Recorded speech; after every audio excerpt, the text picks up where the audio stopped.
Example की थी, हम आज उसको रिव्यू करते हैं और फिर कुछ और एग्जांपल लेके आते हैं। तुम्हारे पास u एक टू डिमेंशनल था, v टू डिमेंशनल था और हमने डिफाइन किया uv inner product is equal to this. तो सबसे पहले हमने सीखा था कि नॉन नेगेटिविटी क्या है। तो नॉन नेगेटिविटी में हमने क्या किया था कि दोनों एलिमेंट्स जो होते हैं, यानी जिस तरह हमारे पास u, v है तो हम दोनों ही एक जैसे कर लेते हैं, यानी ये भी u बना देते हैं। और जब हम u बनाएंगे तो u के मेंबर्स तो सिर्फ a1 और a2 हैं, उसमें b1 b2 नहीं आते। तो इसका मतलब ये है कि आपने जो b1 है उसको रिप्लेस कर देना विद a1 और जो b2 है उसको आपने रिप्लेस कर देना है a2 से। और यहाँ पे आप a1 लिखेंगे और b1 की जगह पे आप a1 लिखेंगे, a2 और b1 की जगह पे a1, a1 b2 की जगह पे आप a2 लिखेंगे और a2 और b2 की जगह पे a2। तो ये हमारे पास बन जाएगा a1 स्क्वायर और ये हमारे पास आ जाएगा -2 a1 a2 और +4 a2 स्क्वायर। तो ये हमारे पास बन जाएगा। अब हमने इसका कंप्लीट स्केल करना होता है कि हमारे पास कंप्लीट स्केल आ जाए। तो अब हम इसको थोड़ा सा इस तरह से तोड़ के लिख सकते हैं, a1 scale -2a1 into a2 scale +3a2 scale. हम इसको 4 को तोड़ के लिख सकते हैं 3 into 1 के कोफिशिएंट से। तो अब ये तीनों को मिला के हमारे पास बन जाएगा a1 -a2 scale +3a2 scale. अब ये कंप्लीट स्केल है, ये वाली टर्म अगर नेगेटिव हो भी तो ये वाली टर्म उसे पॉजिटिव बना देती है। तो ये इस स्केल की वजह से ये भी पॉजिटिव हो गया, 3 ऑलरेडी पॉजिटिव नंबर है। तो इसका मतलब ये है कि ये हमेशा क्या आएगा, ग्रेटर देन इक्वल टू 0 आ जाएगा। 0 सिर्फ उसी वक्त आ सकता है कि जब आपका a1 और a2 दोनों ही 0 हो और 0 ये भी 0 हो ये भी 0 हो, तो ये 0 आ जाएगा, ये फिर ये भी 0 रख देंगे तो वो सारा 0 बन जाएगा। अदरवाइज ये ग्रेटर देन 0 ही आ जाएगा। तो एक पहले हमें ये साबित करना होता है कि ये ग्रेटर देन इक्वल टू 0। फिर हमने देन क्या करना है कि u के साथ इनर प्रोडक्ट जो है आपने 0 रख देना है और फाइनल आपने ये प्रूव करना है कि u भी हमारे पास 0 है। तो u के साथ इनर प्रोडक्ट जो है वो हमारे पास आ चुका है। u के साथ इनर प्रोडक्ट वो हमारे पास ये रिलेशन दे रहा है। तो a1 -a2 scale +3a2 scale is equal to 0 आ गया। अब 0 वही बात जो वहां पे की थी कि 0 सिर्फ एक ही सूरत में आ सकता है, जब ये भी 0 हो और ये वाला फैक्टर भी 0 हो, if and only if के साथ। if and only if is equal to this and if and only if ये कब पॉसिबल, a -a2 0 हो जाए एंड a2 0 हो जाए। अब यहां से क्या आ जाएगा कि a1 और a2 इक्वल आ गए और यहां से a2 की वैल्यू 0 आ गई। जब यहाँ a2 की वैल्यूज हम यहाँ पे रखेंगे तो ये हमारे पास a1 भी 0 आ जाएगा। और जब हमारे पास a1 0 आ गया, a2 0 आ गया, जब ये दोनों 0 0 आ गए तो इसका मतलब ये है कि u भी हमारे पास 0 आ गया। तो this implies that u is equal to 0। तो ये if and only if के साथ है, यानी अगर ये है कंडीशंस ट्रू है तो ये भी ट्रू है, ये ट्रू है तो वो भी फिर ट्रू है। तो ये हमारे पास पहली प्रॉपर्टी होती है नॉन नेगेटिविटी। उसके बाद हमारे पास आ जाती है प्रॉपर्टी नंबर 2 पे, सिमेट्रिक प्रॉपर्टी। सिमेट्रिक प्रॉपर्टी कैसे लगाते हैं?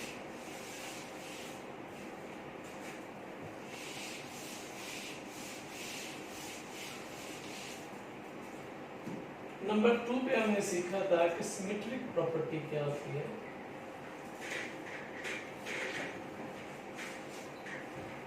कि हमारे पास u, v जो है, अगर वो v, u आ जाए तो हम कहते हैं कि वो हमारे पास एक सिमेट्रिक प्रॉपर्टी है। यहाँ पे ऐसे हो सकता है, तो हम चेक करते हैं कि u, v जो है वो इक्वल है हमारे पास a1 b1 a2 b1 a1 b2 +4 a2 b2।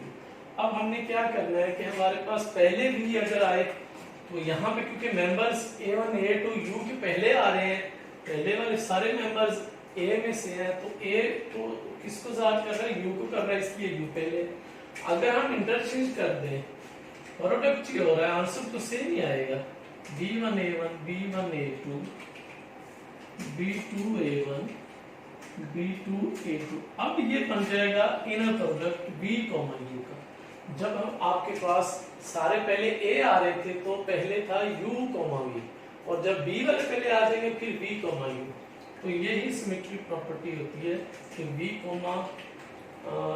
U, V inner product is equal to V, U inner product. और दोनों जो V और U है दोनों ही वेक्टर स्पेस में से हैं, two dimensional over real numbers. अब तीसरी और आखिरी प्रॉपर्टीज हमारे पास ये होती है जिसको आप लीनियर प्रॉपर्टी भी कहते हैं।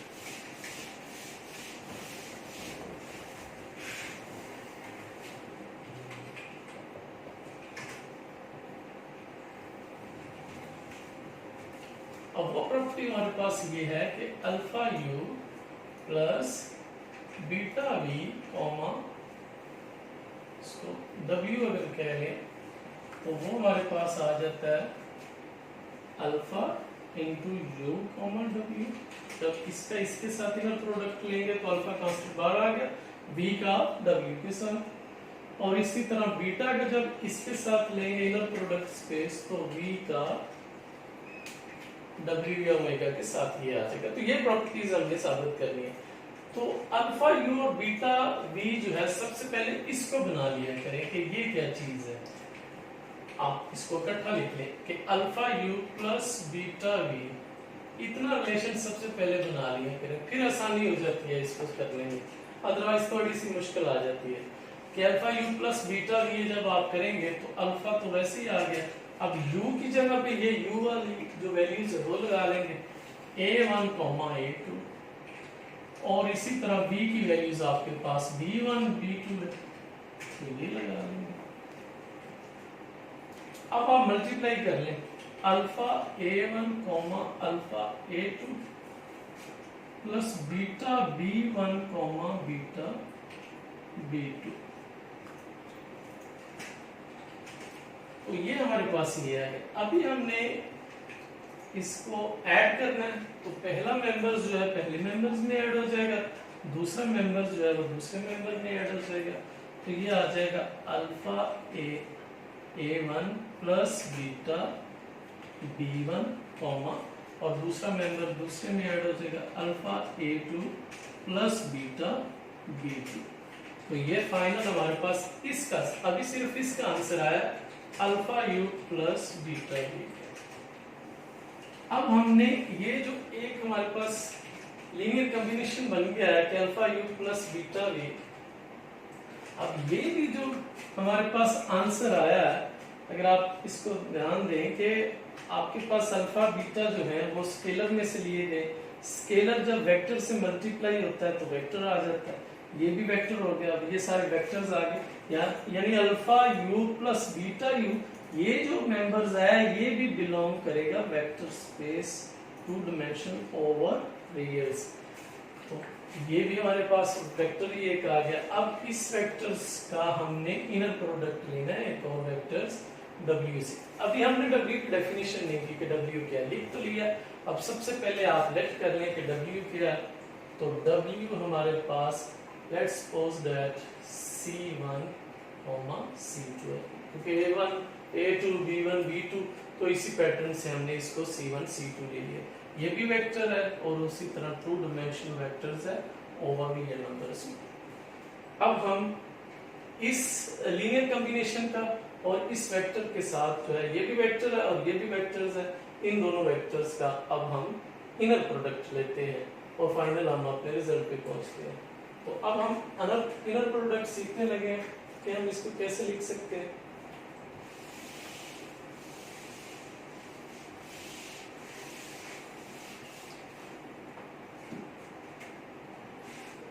Alpha u plus beta V inner product with omega, और इसकी वैल्यूज जो है वो सारे की सारी यहाँ पे रख लें।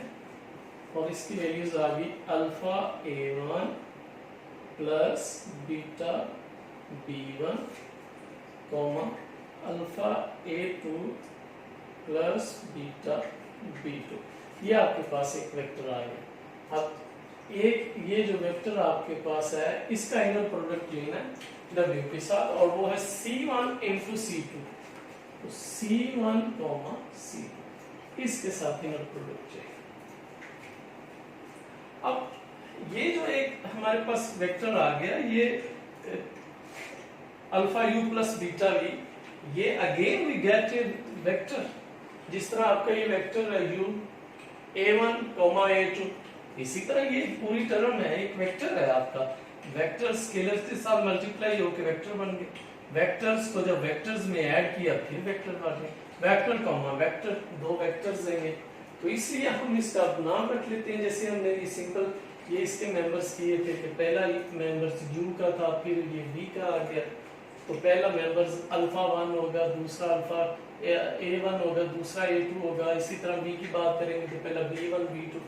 तो इसी रिलेशन से हम इसको कर लेते हैं कि ये हमारे पास जो है वो A1 है, और ये हम नेट कर लेते हैं हमारे पास A2 है, और ये हम इसको देखते हुए कि इसमें तो आ रहा है या तो A वाले मेंबर्स है या B वाले मेंबर्स है, इसीलिए हमने या A1 है या B1 है या A2 है या B2 है, तो उसी पैटर्न से A1 A2 और ये दूसरे मेंबर्स A1 और ये आ गया B2 आ गया, B1 B2। अब जब हमने u और v का इनर प्रोडक्ट लिया है, यानी u से मुराद आपका A1 A2 है, जैसे ये A1 A2 और B1 B2, ये वही बन गया ना, A1 A2 और B1 B2। जब वो रिलेशन लिया गया तो उसका आंसर इक्वल आया इसके, तो उसी पैटर्न से इसका आंसर भी हम इसी पैटर्न से लिखेंगे। यानी अब हमने A1 को मल्टीप्लाई करना है B1 से। अब ये A1 ये पड़ा हुआ मल्टीप्लाई होगा ये B1 से, तो हमारे पास ये आ गया alpha A1 plus beta B1 into multiply होगा B1 से, और B1 यहां से मुराद C1 माइनस A2, और A2 हमारे पास क्या है alpha A2 plus beta B2, और वो किससे मल्टीप्लाई कर रहा है B1 से, और B1 इस दफा क्या है C1 में। फिर उसके बाद साइन क्या है नेगेटिव साइन है। A1 की जगह पे हम लिखेंगे alpha A1 plus beta B1 into B2, और B2 इस दफा हमारे पास है C2। उसके बाद है प्लस 4 A2, और A2 हमारे पास ये मेंबर्स है alpha A2 plus beta B2 into B2, और B2 इस दफा हमारे पास है C2 है। तो हमने उसी पैटर्न से इसको मल्टीप्लाई किया।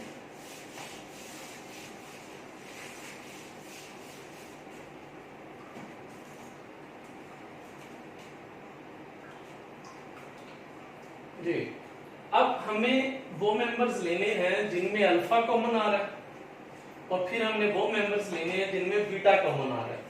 तो सबसे पहले आप ये देख इनको मल्टीप्लाई कर लें कि जब आप C1 से इनको मल्टीप्लाई करेंगे तो ये बन जाएगा alpha A1 C1 plus beta B1 C1, एक टर्म हमारे पास ये बन माइनस, अब C1 को इन सबके साथ मल्टीप्लाई कर लें और माइनस भी शिफ्ट कर लें, minus alpha A2 C1 minus beta B2 C1, और इसी तरह इसको मल्टीप्लाई कर लें minus alpha A1 C2 minus beta B1 C2 plus 4 alpha A2 C2 plus 4 beta B2 C2। हमने सबको मल्टीप्लाई कर लिया, जैसे हम सिंपल मल्टीप्लिकेशन होती है वो कर लिया। अब वहां से हमने सिलेक्शन करनी है कि आपके अल्फा वाली टर्म्स कौन सी हैं। ये चार भी मैंने टिक किया, इन सब में से अल्फा कॉमन आ जाएगा। अल्फा जब कॉमन आएगा तो हमारे पास ये आ जाएगा A1 C1, और यहाँ से कॉमन आ जाएगा अल्फा आने के बाद A2C1 और यहाँ से आ जाएगा माइनस A1C2 और यहाँ से आ जाएगा अल्फा कॉमन आने के बाद प्लस 4A2C2 प्लस अब बीटा वाली जो टर्म्स हैं बाकी जो 4 रह गई हैं रिमेनिंग है वहां से बीटा कॉमन ले ले। अब एक बीटा वाली ये भी टर्म है, एक ये होगी बीटा वाली टर्म है, 4 दो टर्म्स थी 4 ये, तो बीटा कॉमन आने के बाद ये बन गया B1C1 माइनस B2C1 और यहाँ से बीटा कॉमन आने के बाद आ गया माइनस B1C2 और यहाँ बीटा कॉमन आने के बाद आ गया प्लस 4B2C2। अगर आप अपने डेफिनेशन को देखें तो वही सेम चीज यहाँ आ रही है, A1 बस B1 की जगह पे C1 आ रहा है और B2 की जगह पे C2 आ जाएगा, A2 जहाँ पे B1 है वहां पे C1 आ रहा है, A1 ये B2 है वहां पे C2 है और 4A2 यहाँ पे C2 है वहां पे B2 है, यानी B वाले मेंबर्स रिप्लेस हो गए बाय C वाले मेंबर्स। और इसी तरह से अब ये B1 वाले आ रहे तो B1 के साथ A1 वाले थे और वो अब आ रहे C1 वाले के साथ। तो यानी जब आपके मेंबर्स A और B थे सारे या A के मेंबर्स हैं या B हैं तो आपने U, V लिख दिया। अब यहाँ पे अगर आप नोट करें सारी वही पैटर्न है, वही एंड पे 4 लगा हुआ, वही नेगेटिव है, वहां पे नेगेटिव है, दोनों के लिए पॉजिटिव है, सारा वही है, सिर्फ ये इनर प्रोडक्ट होगा A और C का। जैसे ये इनर प्रोडक्ट आपके पास बन गया था U और B का, क्योंकि A वाले मेंबर सारे U के हैं और B वाले मेंबर सारे B के हैं। अब A वाले सारे मेंबर्स U के हैं और C वाले सारे मेंबर्स को हमने W लेट किया हुआ, यानी A और W का ये इनर प्रोडक्ट स्पेस है। और ये किसका होगा, क्योंकि B वाले मेंबर्स जो होंगे वो B के होंगे और C वाले मेंबर्स W के, ये B और W का इनर प्रोडक्ट है। तो यानी कि बाय डेफिनेशन हमारे पास क्या आ गया कि this is an inner product of U, W plus beta वैसे कांस्टेंट और ये इनर प्रोडक्ट है, B वाले मेंबर्स आ रहे हैं तो इसका मतलब है V का और C वाले मेंबर्स आ रहे हैं तो इसका मतलब W के साथ इनर प्रोडक्ट आ गया। तो यही हमने साबित करना था, for all U, V, W belong to vector space over real numbers and alpha, beta belong to scalars। तो ये हमारे पास थर्ड एंड लास्ट प्रॉपर्टी थी इसके प्रूफ की। तो आज के लिए हमारा इतना, इस एग्जांपल को देखिएगा, कोई मसला हो तो फिर हमें बताइएगा।